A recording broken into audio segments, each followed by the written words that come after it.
Olá, ouvintes da Rádio Cultura AM 930, ao vivo também pelo portal cultura930.com.br e pelas redes sociais da Rádio Cultura, a mais livre de todas. Hoje, um Estúdio 930 especial, a gente vai falar sobre o impacto da pandemia no setor cultural e a Lei Aldir Blanc. Esse é o programa segunda parte, a continuação de uma conversa que a gente já fez aqui na rádio no mês passado com o Manuel Neto e com o Gerhard Hajar. Eles voltam hoje ao Estúdio 930 para a gente trazer aí mais informações e novidades do que tem acontecido nessa movimentação com relação ao impacto mesmo no setor cultural tão atingido neste momento de pandemia. Para quem acompanha as publicações lá no nosso site, essa semana a gente fez a publicação de um estudo do Fórum de Cultura, né, do Paraná, uma pesquisa aí promovida pelo Gerhard e pelo Manuel, ambos ex-conselheiros de cultura, com vasta experiência em políticas públicas de cultura, e trouxeram dados observados aí, as denúncias da utilização dos recursos, o que veio para o Paraná, o que foi devolvido, como é que esses recursos foram utilizados. E esse artigo, intitulado A Catástrofe da Lei Aldir Blanc no Paraná, Miséria, Dor e Morte Silenciosa de Artistas e Técnicos. Uma história revelada pelos dados e indicadores, está lá no site cultura930.com.br, especial, aí um artigo feito especialmente para a Cultura 930. Com esse objetivo, a gente vai conversar hoje novamente também com o Manuel e com o Gerhard trazendo as novidades. Você já me conhece, eu sou Mariana Antunes e acompanho vocês nessa próxima hora da programação, lembrando que a sua participação é muito importante. Se você quiser mandar perguntas, comentários, manda aqui pelas redes ou liga para cá, que a gente vai conversar aqui nessa próxima hora da programação. Manuel, como é que estão as coisas? Bom dia, bem-vindo. Bom dia, Mari, bom dia, Gerhard, bom dia, espectadores, nossos colegas aqui do Paraná. Nós estamos aqui hoje para bater um papo com vocês sobre uma questão humanitária. É uma questão humanitária essa questão da Lei Aldir Blanc, é um auxílio importante para as pessoas do setor cultural que passam muita necessidade nesse momento de pandemia. Estamos aqui para ajudar, vamos lá. Vamos lá. Gerhard, bom dia, como é que você está hoje? Bom dia, tudo bem? Mari Antunes, bom dia, Manuel José de Souza Neto, bom dia aos ouvintes de Curitiba, de todo o Paraná que nos ouvem. É uma alegria estar aqui mais uma vez. Maravilha, é um prazer sempre ouvi-lo e recebê-lo por aqui. Vamos resumir tudo o que está acontecendo? Para quem está pegando essa conversa agora, já aconteceu, né, um movimento, a gente já fez no Estúdio 930 um mês atrás, essa semana teve live lá pelo Instagram do Cultura 930, vocês participaram lá com a Frente Ampla, o SOS Cultura Paraná, com a Verônica Rodrigues. Tem várias coisas acontecendo, mas eu queria resumir para quem está chegando agora, para a gente trazer um panorama do que está acontecendo, do que a gente vai falar hoje. Gerhard, pode ser você? Resume aí para a gente. Vamos lá. Hoje nós vamos fazer alguns panoramas desses andamentos do que justamente está acontecendo na execução dessa Lei Aldir Blanc no Paraná. O Paraná recebeu do governo federal, isto é, não é dinheiro do erário do povo do Paraná, mas sim do governo federal, cerca de 72 milhões de reais para amparar o sofrimento da classe artística. Desses 72 milhões, apenas 15% foi aplicado diretamente em políticas públicas e que nós entendemos que essas políticas públicas favoreceu justamente, dentre a classe artística, aqueles que mais são favorecidos e não os menos favorecidos. Então nós temos aí uma malta enorme de técnicos, de fazedores de cultura, de faxinalenses, de quilombolas, de indígenas, que quiçá alguma vez na vida acessaram um edital durante a sua existência, durante sua trajetória, e que agora perecem de ajuda do Estado do Paraná. Deixa eu completar um pouco, Gerhard. Claro, por favor. Eu acredito que existe aí uma tradição, um certo modelo de fomento desde os anos 90 no Brasil, que é neoliberal, que é esse modelo de editais, que é um sistema de exclusão, basicamente, do qual se adota certos critérios que favorecem determinados grupos. E nós sabemos que a tradição do Brasil, né, é favorecer quem já tem. É uma tradição herdada do período colonial, é uma vergonha nacional, uma situação a ser superada. Mas esses modelos de fomento à cultura são necessários, a gente não é contra nenhum artista, né, Gerhard, nem o Fórum, nem o Observatório da Cultura do Brasil, que também ajudou nas pesquisas, ao contrário.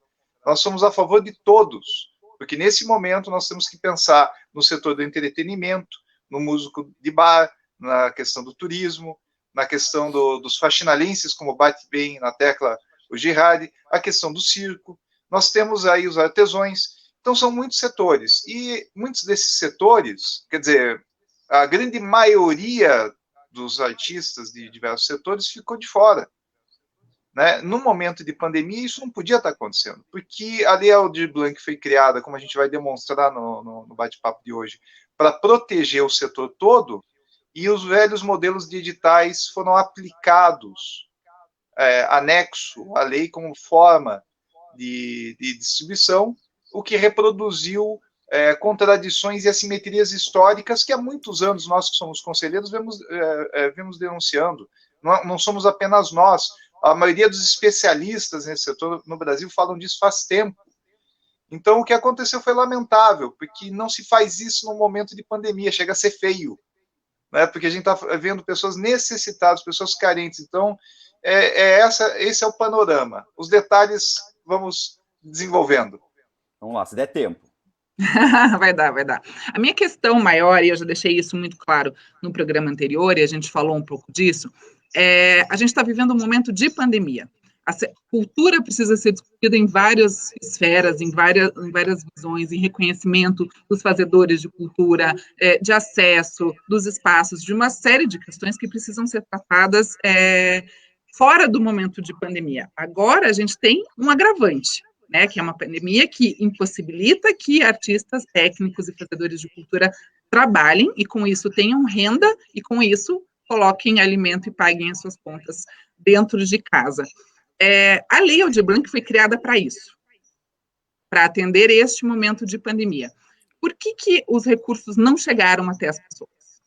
Eu considero, Mariana Antunes, que nós temos um problema sério da interpretação da Lei Aldir Blanc. Desde o começo dos debates, quando eu ainda participava do Conselho Estadual de Cultura, eu sempre coloquei a questão do espírito da lei, do cariz da lei. Para que e para quem essa lei foi criada e qual é o objeto que essa lei tenta proteger. E é justamente uma lei de assistência, de amparo, e não mais uma lei de apoio, incentivo e fomento à cultura nos modelos antigos. Para quem não conhece, eu vou tentar exemplificar muito fácil aqui. Os editais de cultura, nesses mecanismos federais, municipais e estaduais que estão vigentes no país, eles visam o produto e o serviço final. E são pautados mediante processo licitatório análogo à Lei 8666, a lei de licitações, a famigerada Lei de Licitações. O que acontece é que agora não é a hora de oferecer produtos e serviços, porque o artista está contido, ele não pode exercer sua profissão. Né? Uma pesquisa do governo de São Paulo do ano passado chegou à conclusão que mais de 68% das atividades artísticas não podem ser feitas somente em meio virtual. Não podem ser feitas sem a excelência interativa, sem o corpo presente.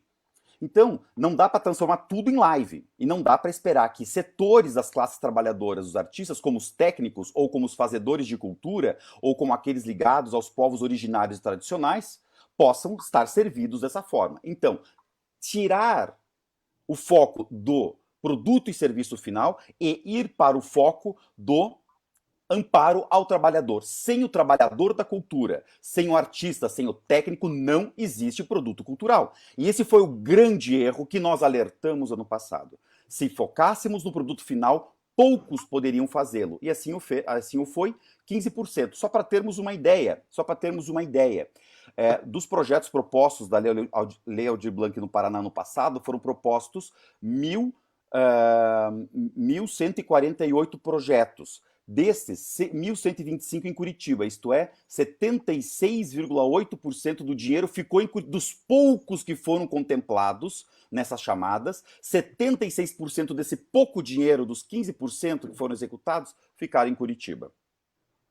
Bem, e isso é uma questão até que eu gostaria de mais para frente explorar aí à medida que a Mari vai nos fazendo as perguntas, principalmente desses aspectos dos números, né? Mas a questão que o Gerardo levantou de que não se pode fazer diversas dessas atividades de uma maneira que não seja presencial, muitas delas realmente paralisam se não for presencial. Isso denota uma outra questão que já está explícita em outras relações do setor na imprensa, que é a dimensão da crise. A dimensão da crise do setor que é uma questão muito relevante para a gente conseguir entender o que está acontecendo ao redor. Então, por exemplo, pesquisa sendo bem Paraná, aí com dados recentes, mostra que 91 mil empregos do setor da economia criativa deixaram de existir no Paraná recentemente. 91 mil empregos. Então, quando ele fala ali que 1.000 e poucos foram premiados, a gente já diz aí que tem algo errado. Se tem 91 mil que perderam emprego e chegou edital para 1.500 pessoas, quer dizer, não estamos atendendo as pessoas que precisam. Uma outra questão também relacionada a isso é aquele dado da Ernst Young, que eu já tinha comentado em outros artigos, entrevistas, que 76% do setor do entretenimento parou, né? E já existem também dados de especialistas de que 50% das pessoas do setor não vão retornar ao trabalho no setor cultural depois da pandemia, porque a quebra da infraestrutura vai ter um impacto muito longo. Então, o Estado precisa, nesse momento, prover uma condição de transição, adaptação, inclusive, não só para a proteção do meio cultural, mas, inclusive, de adaptação de cursos de capacitação, porque muitas dessas pessoas sequer terão emprego depois da pandemia. Então, é uma situação que ela precisa ser vista de uma maneira, com uma observação complexa, né? Não se trata de uma única questão. Não é nem edital que vai resolver, né, Girard? Jamais. Inclusive, a própria Lei Aldir Blanc coloca lá. E outros mecanismos para os agentes. Está lá. No inciso 3º da Lei Aldir Blanc é muito claro que é possível fomentar os agentes. Isso. Como eu disse há pouco, é uma revisão aí de toda a cultura como um todo, no sentido do fomento, de reconhecer quem são os fazedores de cultura, porque nesse número inicial que você traz, né, de 91 milhões, 91 mil no Paraná, com 1.000 pessoas contempladas, é muita coisa que precisa ser feita, mas a questão, neste momento, é que a gente está tratando de uma pandemia. São 13 meses aí de pandemia, e a Lei Aldir Blanc foi lançada no final do ano passado, né, alguns editais foram realizados, eu até vou perguntar para vocês quais foram os editais, mas isso que o Gerhard aponta, de 75% ter ficado concentrado em Curitiba, e os outros 398 municípios do Paraná, que têm os seus centros culturais, que têm os seus artistas trabalhando, como é que esses estados estão se organizando, e mais, a gente está falando da lei que aconteceu no ano passado, só que a gente já está em abril. E a fome não espera. Sem esquecer que Curitiba tem a Fundação Cultural de Curitiba, que também teve editais específicos e também distribuiu mais recursos aqui no âmbito de Curitiba. Para termos noção, o Paraná é 2 vezes o tamanho de Portugal. Não cabe nenhum entendimento em ficar 76% do recurso concentrado na capital. Olha, só para vocês terem uma ideia, um dado que foi levantado junto com os conselheiros de cultura, os municípios do Paraná, 61% aderiram ao LAB, né, enquanto os 129 municípios nem se cadastraram. Né? Então, chegamos à conta que 38% dos municípios do Paraná não entrou nada. E ainda assim, com 61%, 247 municípios cadastrados, aconteceu esse dado que o Gerhard apresentou, que ficou concentrado em Curitiba mesmo assim. E ainda assim, complementando os dados do Manuel, no inciso 1º, que é o auxílio emergencial, e o 2º para os espaços, foram 2.148 pedidos atendidos. Então, se nós pegarmos no global, né, uma média, sendo que muitos deles usaram de mais um instrumento de fomento, você não passa de 3.000 no máximo pessoas atendidas por 72 milhões de reais que o contribuinte brasileiro contribuiu para chegar ao Paraná, para amparar a classe artística. E muitas vezes eu escutei de representantes governamentais que tínhamos que fomentar a produção, porque passando a pandemia precisava-se ter produtos culturais no mercado. Só que passará a pandemia, oxalá, e nós não teremos nem mais trabalhadores da cultura para fazê-los. De uma lei posta, Lei Aldir Blanc, 72 milhões de reais, foram utilizados 15%, e o que aconteceu com o restante desse valor? Está empenhado, né? Se não estivesse empenhado, teria que ser devolvido.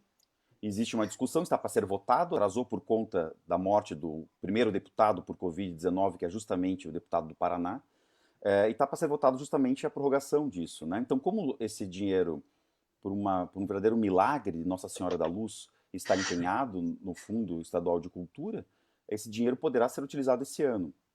Então, a nossa questão aqui, a nossa luta da SOS Cultura, minha luta pessoal, a luta pessoal do Manuel, é que esse dinheiro chegue aos desvalidos, chegue aos artistas que nunca precisaram do Estado ou quase nunca precisaram do Estado. A nossa grande questão é como é que um carregador, como é que um montador, como é que um contra-regra, como é que aquele moço que carrega os cabos da câmera do cinema vão entrar com um projeto para oferecer um produto final. Isso eu tenho dito desde o dia 31 de julho de 2020, antes da regulamentação da Lei Aldir Blanc. Eu fui o primeiro a bater nisso. Eu fui o primeiro. Depois, coadunei com o trabalho do Manuel, que estava lutando e luta e está conseguindo a prorrogação da Lei Aldir Blanc, naquele momento, dentro da Ordem dos Músicos do Brasil. E nós tínhamos e temos a razão, só que nós não queremos ter a razão. Nós queremos ter a efetividade dessa política pública. É muito triste, Mariane Antunes, ouvintes que nos ouvem, saber que tem circenses que estão vendendo a lona do circo para comprarem arroz e feijão. É deprimente sabermos que tem músico palhaços, vendendo o baixo, sim, vendendo a caixa de som, sim, vendendo o palhaços, celular, ficando sem internet, o pessoal dizendo assim, vamos lançar um totalmente. edital de live para vocês se apresentarem. Exatamente, essa é a nossa Não discussão. existe internet mais na casa da maioria dos artistas. Será que o pessoal do Estado não se ligou? Não, e sem contar que nessa coisa de lives, eu tenho falado disso em outras áreas dos debates que a gente promove aqui na Rádio Cultura, principalmente na educação, que a internet não está na casa das pessoas. Então, por mais que os artistas promovam lives e produtos digitais e lancem projetos e coisas nas plataformas digitais, né, no Spotify, no Deezer, não vai chegar. Então, qual é a linha que separa a produção cultural, né, de produzir cultura, mas para que chegue nas pessoas e cause realmente transformação social, que é o papel da cultura, né, de promover reflexão, entretenimento, formação das pessoas, quando na maioria das casas, na periferia, na região metropolitana, nas cidades do interior, não tem internet. Exato. E não tem porque não chega o sinal, e não tem porque não dá para pagar a conta. Esse exemplo que o Manuel citou, antes eu dizia que tem palhaços vendendo os próprios sapatos do figurino para comprar comida. Né? Então nós não teremos nem figurinos que palhaços. E eu costumo dizer que quando o palhaço chora é porque a catástrofe está instalada. Esse exemplo que o Manuel cita é muito interessante, porque vários conselheiros estaduais de cultura receberam uma série de inquirições dos técnicos na tal do edital das lives, justamente na questão de como que eu vou fazer live se eu tive que vender o meu celular para comprar remédio para o meu filho. A quem está atendendo essa política pública em curso? Está atendendo os já abonados, os que já possuem meios de produção cultural, ou aqueles que dependem daqueles que têm o meio de produção cultural? É um debate também ideológico. Eu queria sugerir, Gerard e Mari, se possível, a gente tem vários dados para apresentar. Mari, é possível a gente fazer um bate-volta, umas perguntinhas assim rapidinhas, e a gente vai só dando uns dados? Claro, claro. Eu ia perguntar exatamente nesse momento, assim, para a gente poder fazer um apanhado geral do que já foi, para as pessoas terem realmente ciência disso, né? Quantos editais foram realizados? Quantos recursos foram disponibilizados? Quantas pessoas foram atendidas? Quanto dinheiro a gente tem ainda para discutir? Esses dados para a gente ilustrar essa conversa. Gerardo, você está aí com o número total de Vamos lá, Manuel. Vamos lá. Agora começa com você. Tá certo. Desculpa, eu não estou aqui com todos os editais abertos, mas para vocês terem uma ideia, na soma, vamos juntar aqui uma coisa que interessa mais ao município de Curitiba, que é boa parte dos ouvintes, e também Estado. Não foi muito mais do que 15 editais entre município e Estado aberto. É um número bem pequeno de editais. No montante foram 72 milhões, né, Gerard? Aqui para o Paraná? Sim, desse dinheiro foi o seguinte. Milhões. Você se lembra quanto que foi para a Prefeitura de Curitiba? A Prefeitura de Curitiba recebeu R$11.965.764 e sobraram, nesse caso apenas, né, R$2.732.753. Nós temos quase R$3 milhões ainda represados na Fundação Cultural de Curitiba, porém, chega a ser até um número pequeno frente, né, aos quase 12 milhões que recebeu a Prefeitura de Curitiba. Ao contrário do Paraná, repito, que recebeu 72 milhões e só executou 15%. A questão é que também em Curitiba foi adotado o modelo de editais favorecendo aqueles que detêm os meios de produção cultural, né? Com A entrega de gente produto e serviço. A gente Né? explicou na última edição essa burocracia todos os editais, né? As Exato, solicitações de certidões e exato. vários documentos que precisavam Inclusive, ser já feitos. teve artistas que morreram executando a Lei Aldir Blanc. Já teve artista que contraiu o Covid-19 com a sua equipe, executando o produto final de um edital de Curitiba. Então, se era para preservar a vida dos artistas, os editais excludentes expõem os artistas. Essa é a nossa crítica. O que defendemos? Que seja distribuído esse dinheiro mediante uma forma equânime que possa assegurar a vida, um mínimo de subsistência, a forma mais fácil de manter essa classe subsidiada de uma forma de poder manterem-se artistas. Porque após a pandemia, poucos sobrarão da classe artística profissional, poucos sobrarão dos fazedores de cultura. E nós teremos um declínio muito grande, não só da produção cultural, como se preocupa alguns agentes governamentais, mas da própria qualidade do produto e do serviço prestado também, né? da cultura. Eu só queria complementar a pergunta que a Mari fez, que foram 2.148 premiados no caso do Estado, sendo 668 naquele inciso 1. O que é o inciso 1? É aqueles R$600, é o auxílio. E foram 1.480 no inciso 3, e teve um número muito pequeno de atendidos no inciso 2. Infelizmente, alguns dos dados eles não estão sendo muito claros ainda por um motivo, porque nós temos protocolos e ofícios pedindo informações há mais de 150 dias, pela lei de acesso à informação, que é obrigado a responder em 20 dias, mas que ainda não foram respondidos. Então, os dados a gente está pegando com a Confederação Nacional dos Municípios, com o Ministério do Turismo, com os conselheiros, porque por via direta a Superintendência da Cultura não nos responde, não responde acho que ninguém pelo jeito.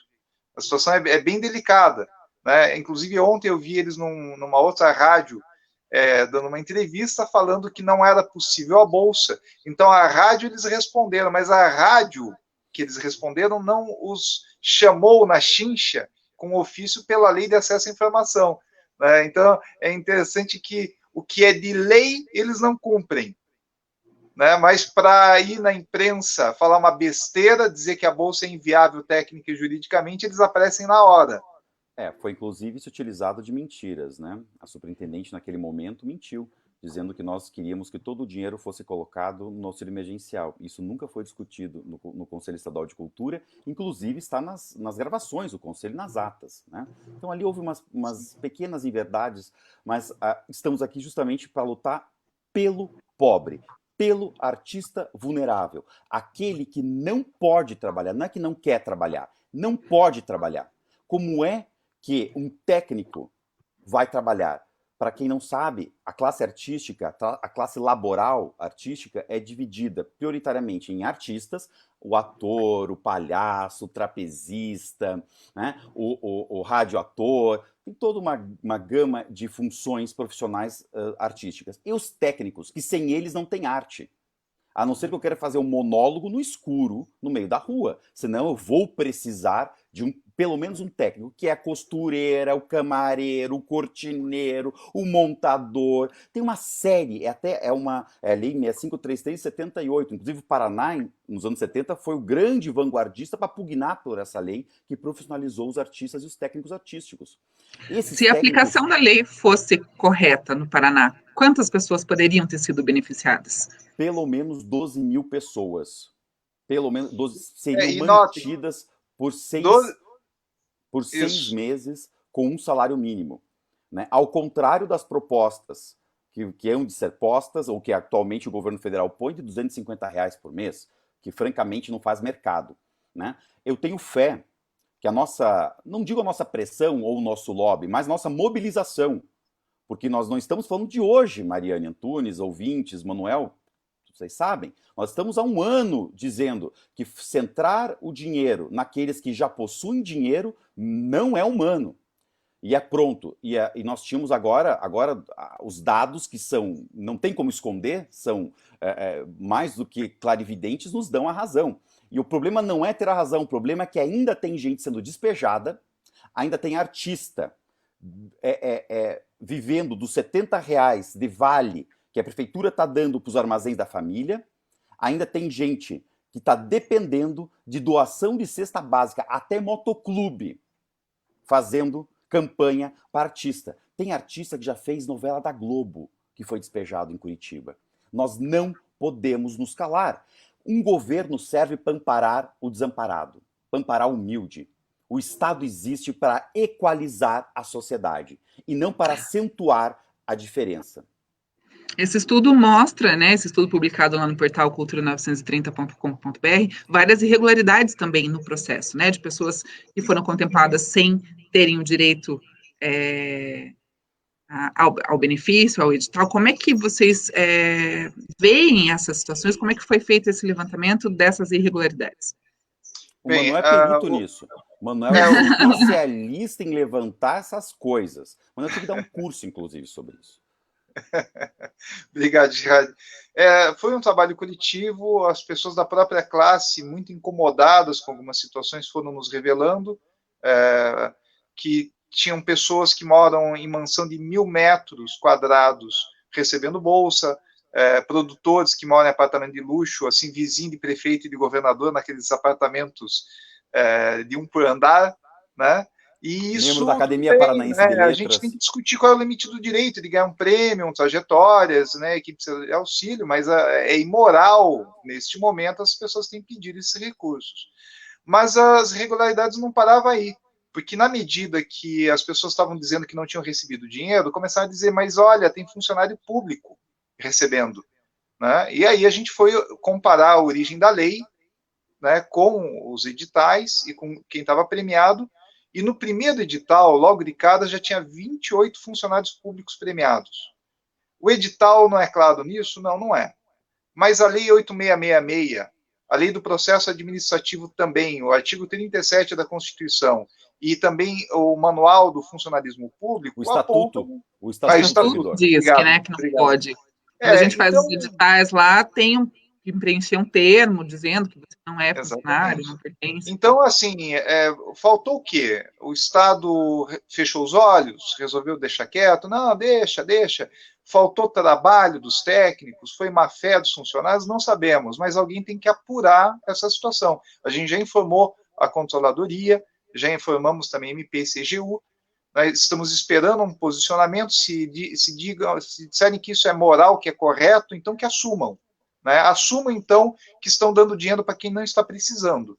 Mas, porque estão com o salário em dia, não estou dizendo que as pessoas recebem bem. Tem funcionários, às vezes, que recebem 30 mil por mês, tem funcionário que recebe 3 e pouco. É pouco dinheiro também. Mas a pergunta não é essa. A pergunta é se isso está dentro da moralidade dos objetivos do edital.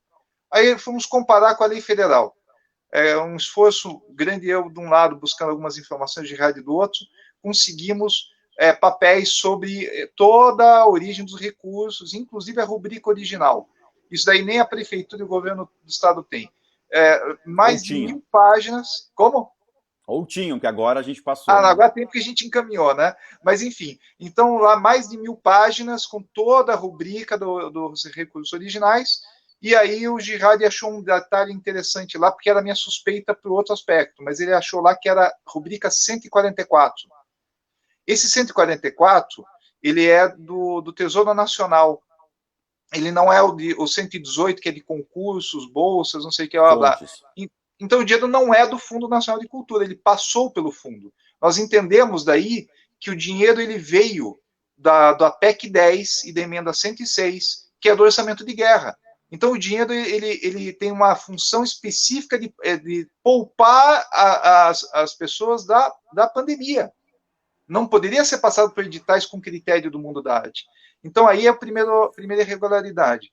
A segunda foi o excessivo uso de valores acima de 16 mil e de regras e de burocracia, como a gente já citou, que cai na 8666, que é a lei de licitações, o que gerou aqueles impedimentos e aquelas assimetrias que a maioria dos artistas nem pôde concorrer. porque era tanta exigência que a pessoa que precisa do dinheiro lá na ponta não recebe. Então faltou razoabilidade ao gestor, princípio da razoabilidade, artigo 37 da Constituição, no apontar o recurso para quem precisa, para cumprir o objetivo desse recurso. Essa foi uma das questões. A outra é que, conforme foi provado, temos vídeos, temos atas e tudo mais, o Conselho aprovou 5 milhões de reais para os técnicos, que é a categoria que mais está precisando. E esse dinheiro dos técnicos não foi distribuído. A gente está querendo entender ainda isso. O pior da história é que quando veio a ata não constava essa aprovação, sendo que teve unanimidade dos conselheiros. Quer dizer, o que o Estado está tentando ocultar ao sumiço da ata? E temos o vídeo. Tem o vídeo disso. A outra questão interessante que nós localizamos e que precisa ser refletida além dos funcionários é que a CGE já tinha verificado outras irregularidades, então é recorrente. 217 pessoas já caíram naquela situação do auxílio emergencial, que eram pessoas que não precisavam. E ninguém falava disso, o Estado não dava uma notícia e não falava para os conselheiros. Na última reunião essa semana da CONSEC, os conselheiros reclamaram muito, com base no documento que nós encaminhamos com as denúncias, que agora a gente enviou com as provas, e ficou até um conselheiro dizendo que tudo isso era falácia, não sei o quê, mas todos os outros conselheiros admitiram, verificaram, queriam mudar, queriam ajudar a sociedade, queriam ajudar o Estado a tentar imprimir uma política mais justa, e aí o Estado não admitia, não estava admitindo, e lá pelas tantas alguém veio e disse, mas essas denúncias não dizem os nomes. Aí um conselheiro soltou o documento na lista deles, isso ao vivo na reunião, soltou o documento com os nomes e com os papéis dos funcionários premiados, funcionários públicos premiados. Qual foi a conclusão? Na hora que aconteceu isso, uma funcionária da superintendência admitiu que já estavam sabendo, que já estavam pedindo investigações antes da denúncia. Então, o que está faltando aqui também é transparência. Existe um problema que se sabiam, por que isso não foi noticiado? Quer dizer, falta a prática democrática, falta a prática da transparência. Agora que a gente denunciou, aí eles dizem, a gente já estava investigando, já descobrimos também. Por que não falou antes? Porque são coisas de interesse público, isso tinha que ser noticiado, o controle interno e externo servem para isso. A democracia, os instrumentos de controle social, a transparência pública são ferramentas para garantir a boa gestão. Precisamos de mais informação.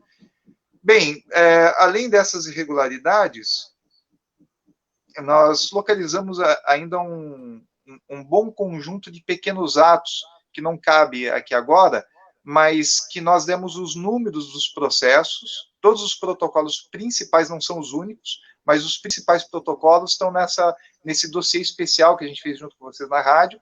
Então, esse material está no ar aqui na rádio, quem quiser acessar a matéria, ela está na Rádio Cultura 930, e lá tem os números, quem quiser acessar, só precisa ir no e-protocolo do Governo do Estado e dar aqueles números e qualquer um vai ter acesso, porque a gente deixou ele em aberto para a sociedade poder consultar os documentos. Como eu falei há pouco, a minha questão particular com relação a tudo isso é, sabendo que existe um dinheiro, a gente precisa fazer a gestão desse dinheiro para que isso realmente atenda em caráter emergencial quem está mais precisando. E tudo demora. É muito burocrático, demora. Eu acho que a gente está tratando aqui... Exatamente. O que está sendo apurado não pode impedir a execução desse dinheiro para quem hoje está famélico, para quem hoje está em estado de fome. E aqui falando de questões gerais, assim, eu acho que quem tem fome tem pressa, eu acho que a gente está tratando de um momento de calamidade pública e era disso que eu queria falar agora. Só um pouquinho, Mari, desculpe te interromper. Antes de fazer a pergunta, é que você falou uma questão que é de direitos, que são violações. Eu falei que era violações de direitos humanos o que está acontecendo, e o Gerardo me fez um comentário interessante, que na verdade são violações de direitos fundamentais lá na raiz da Constituição, lá na raiz da Constituição, não é isso, Gerardo? Quais seriam os direitos fundamentais que estão sendo violados? Eu acho que tudo isso engloba a questão principal de que a dignidade da pessoa humana não está sendo atendida de cara, Exato. O fato do modelo ter sido escolhido justamente priorizando, inclusive com o apoio de muitas pessoas da classe artística que talvez não conseguiram perceber ou no que daria adotar um modelo clássico num período esdrúxulo. Nós estamos no momento esdrúxulo, nós estamos no momento de pandemia, nós estamos no momento de calamidade pública, e o Brasil vai ser o último dos grandes países a sair disso. Enquanto o mundo volta à normalidade, os dados atuais, a França divulgou que ano passado o PIB ligado à sua economia criativa subiu 4,6%. Em momento de pandemia, o PIB ligado à cultura na França, com o turismo paralisado, subiu 4,6%. Isto é, o que eles adotaram de política pública, que foi amparar o trabalhador e não a produção. Veja, quem está dizendo... Eu fui o primeiro a dizer isso no Conselho e abrir os olhos, mas a ideia não é minha. É um conceito europeu, um conceito humano, é um conceito que os americanos adotam. Se você não amparar o trabalhador, não tem produção. É o que está nos faltando aqui. Então, essa afronta principal que diz e traz aqui o Manuel dos direitos fundamentais é justamente porque afronta o trabalho decente. Quando você faz um edital, isso é um princípio fundamental, o Brasil é signatário disso na ONU. Quando você faz um trabalhador da cultura que aderiu a um edital, um chamamento, ele se inscreveu, foi contemplado, em momento de pandemia, com restrição de circulação, ele ter de aglomerar para produzir um produto, você está fazendo estar num estado de trabalho indecente. O trabalho não decente ou indecente é um princípio, é um fundamento que o Brasil é signatário. Quando você priva a pessoa de trabalhar, porque a partir do momento que o Estado restringe a circulação, faz toque de recolher e praticamente te impõe um salvo-conduto, né, em muitas cidades, muitos estados, acabamos de sair de um lockdown aqui em Curitiba, e você implica numa política pública de produção cultural, em que mesmo numa live você precisa ter uma equipe mínima contigo, você afronta a dignidade da pessoa humana, até porque você não ampara completamente. E quando você esquece setores completos da classe laboral, e vou repetir aqui, o governo do estado do Paraná, através da Superintendência Geral de Cultura, que é o órgão que gestiona a política pública de cultura no Paraná, não sabia o que era técnico. Não sabia. Eu tive... Com licença. Eu tive que inquirir, pugnar pela presença dos técnicos nos editais, ainda que não concordasse com o modelo dos editais. E a resposta que eu tive, isso está gravado, é que os diretores de produção estavam contidos. Aí eu pergunto, o trucador, o loque de praça, o secretário de frente, o contra-regra, cadê? Você vai priorizar os técnicos através dos diretores de produção? Não. E eu, Mari, Manuel, que já sabe da história, e os ouvintes que aqui estão, eu tive que ler a Lei 6536/78 e explicar o que era um técnico da classe artística. Então é muito complicado, porque nós temos que ser, de um lado, muito pedagógicos, do outro lado é como tratar com crianças, porque se ofendem, dão chilique, só ver a última sessão, né, o corregedor-geral da Fazenda do Paraná contra as denúncias, e depois o Estado assume que as denúncias existiam, que já tinham dado a par. Então é essa coisa de não querer olhar o ser humano, né, de querer apenas passar maquiagem em cima da ruga. Às vezes é melhor assumir a ruga, assumir a experiência da ruga, né, e olhar para frente e tentar consertar o que está errado. Eu tenho certeza que a nossa proposta inicial, que foi apoiada por vários conselheiros, numa frente que tivemos do Conselho Estadual de Cultura, e que agora se faz mais do que necessária, que é a bolsa, através de doação civil, para que você não precise exigir 5 certidões, regularidade fiscal, que você precise exigir uma vida notória, com reconhecimento de público e crítica, e que você não precisa exigir o recolhimento de tributo. Como é que você quer dar dinheiro para a pessoa comer, exigir dela 5 certidões de regularidade, se ela for meia já não está pagando, você exigir dela uma disputa, é praticamente uma licitação por concurso, né? por análise de mérito, e ainda depois disso recolher uma alíquota de 8% a 23% do dinheiro que está passando, que já é um dinheiro parco. Isso não é certo, e aí volta a questão do princípio e os protoprincípios e os direitos fundamentais que o Manuel abordou aqui. E uma última questão, que é importante também nós pontuarmos, para deixar bem clara essa questão, é que, cedo ou tarde, o governo vai ter que ceder e vai ter que ter uma política pública específica com algo parecido com bolsa. Né? Não vão admitir todo o debate que teve, todo o esforço que estamos tendo. Agora, o que queremos é que tenha um valor justo. Esmola, não. A classe artística pugna e merece o respeito que quer e que tem. São várias frentes de trabalho, né? A gente tem que destacar aqui tudo isso que a gente já falou, do uso correto dos recursos, de acompanhar os editais, mas nesse momento especialmente, usar um recurso de uma lei emergencial para atender quem mais precisa. São várias entidades, vários artistas, várias pessoas juntas, e aqui eu também quero enaltecer as ações individuais, os pequenos coletivos que estão se organizando para dar as mãos para quem realmente precisa. Tem campanhas lindas acontecendo, a gente já fez várias entrevistas, porque é muito legal a gente incentivar o Todos Alimentados do Mauro Zanato, o Salve a Graxa CWB, uma galera incrível que está trabalhando, está se ajudando, que é muito isso, né? O não soltar a mão de ninguém é importante, reparta, exatamente, aqui nosso reconhecimento de todas essas iniciativas, mas a gente precisa de mais. E eu queria que você explicasse, Gerard, como é a Bolsa de Cultura, a Bolsa Cultura Paraná. Gerard, é contigo.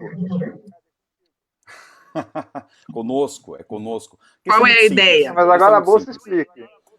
A questão é muito simples. O Estado já pratica doação civil. O que é doação civil? É o Estado repassar dinheiro para uma pessoa física, né, sem exigir dela uma pessoalidade, sem exigir dela um concurso específico, né, sem exigir dela recolhimento de tributos, sem exigir dela uma contrapartida. Então, o Estado já pratica isso, porque eu ouvi na última reunião do Conselho Estadual de Cultura o corregedor-geral da Fazenda do Paraná dizendo que não se pode fazer doação civil com dinheiro público. Eu quase caí literalmente da cadeira. Eu me segurei aqui na minha mesa. Porque todas as bolsas de estudo do Brasil inteiro, desse país continental que é o Brasil, é por doação civil.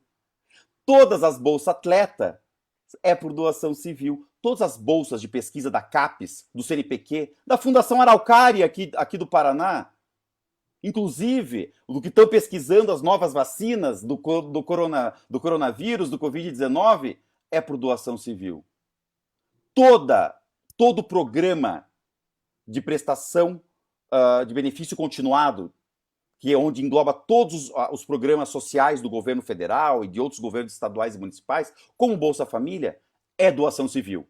Então eu não sei se muitas vezes o estado colérico de algumas pessoas pode emburrecê-las, mas de qualquer sorte, a doação civil existe, é legal, é praticada em várias esferas da administração pública brasileira. Só não é presente na área cultural porque nós temos um outro modus operandi, uma outra forma de financiar e de subsidiar a cultura.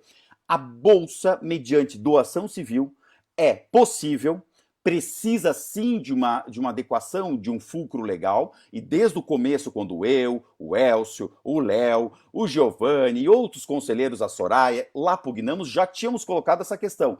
Precisa se editar uma lei, e a Lei Aldir Blanc, lá no inciso 3º, é bem claro que se pode ter outros mecanismos para o amparo dos agentes. O que é agente? É o trabalhador da cultura, é aquele que está direto ou indiretamente ligado à cadeia de produção da cultura. Então, é muito simples entendermos o que é a Bolsa, é repassar dinheiro, né? E o que nós pugnamos seja um salário mínimo, por 6 meses pelo menos, para que aquele que depende de alguém para trabalhar ou que está contido do seu labor, da sua profissão, do seu saber fazer, porque aqui engloba não somente os profissionais, mas também os informais que estão diretamente ligados, tenham o mínimo para fazê-lo. Nós não sabemos ainda qual é o impacto que isso vai causar. O que está se apagando de culturas tradicionais?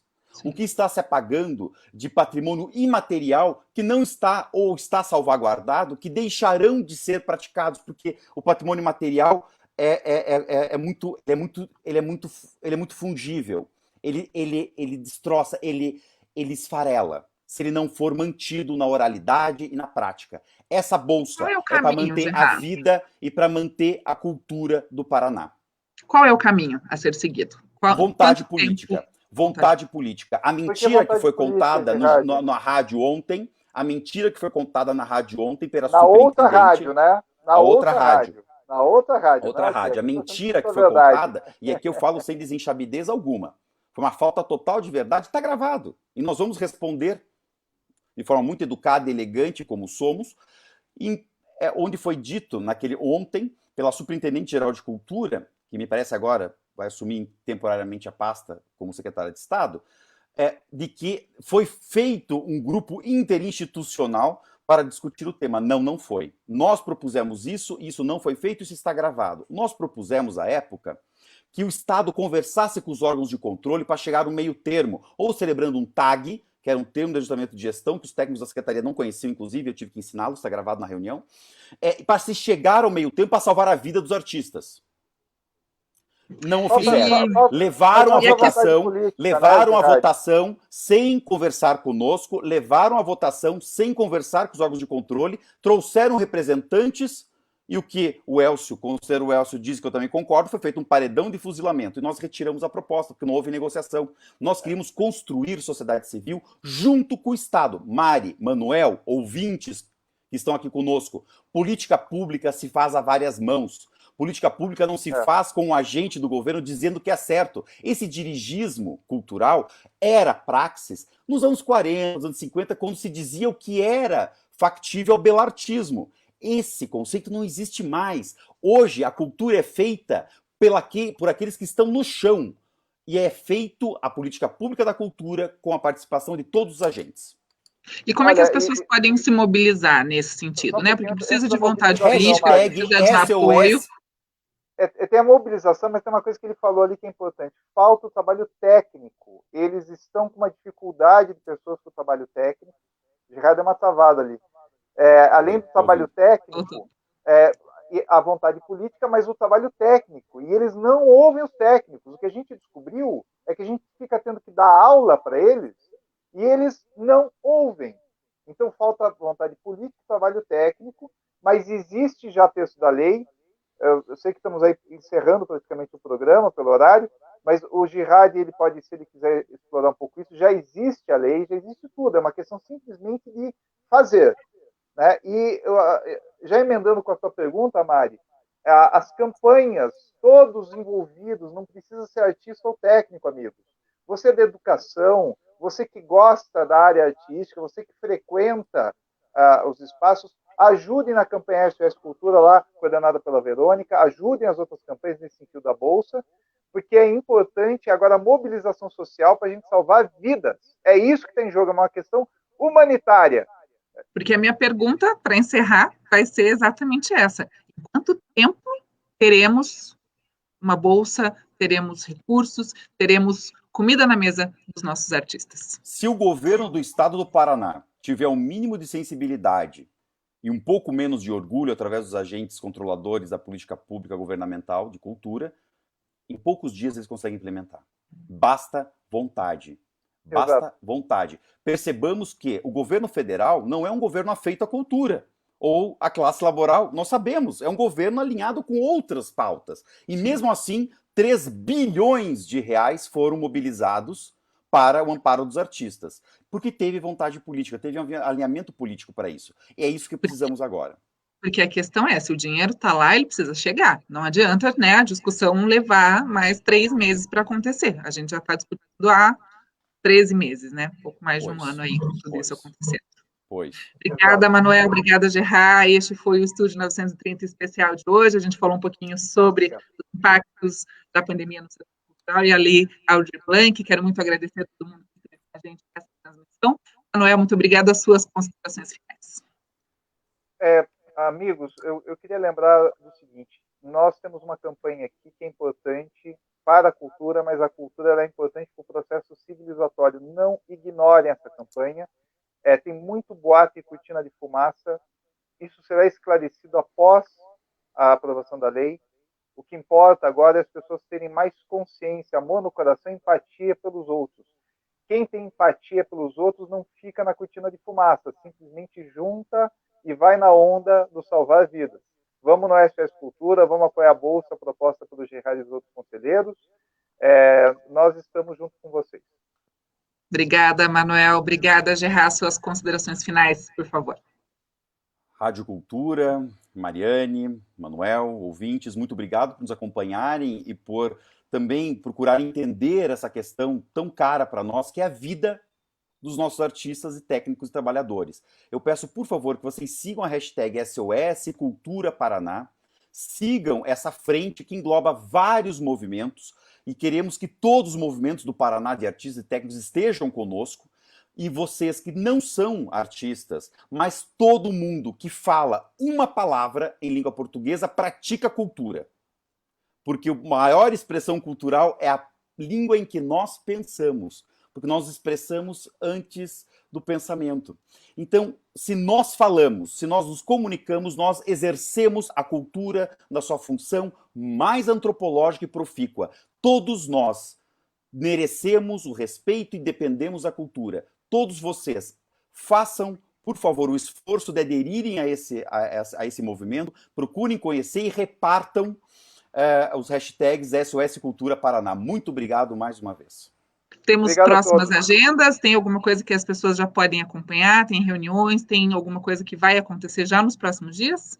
Tudo pelos canais da SOS Cultura Paraná. SOS Cultura Paraná, Verônica Rodrigues, a atriz, está encabeçando isso, e lá tem todos os direcionamentos, lives, reuniões, materiais e esclarecimentos. Quem quiser entender dos dados e dos documentos, das denúncias, tem no Observatório da Cultura do Brasil, no Facebook, na internet e outros canais, e também no Fórum de Cultura do Paraná, estão lá os documentos todos em aberto, disponíveis para a sociedade. Maravilha, obrigada, Manuel. Estamos com o SOS também, vamos apoiar o SOS também.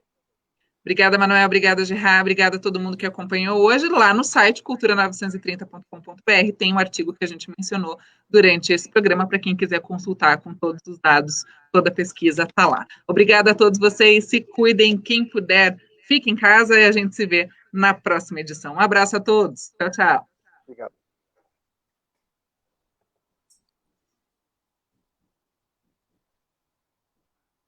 Sobrou a gente aqui. Vamos.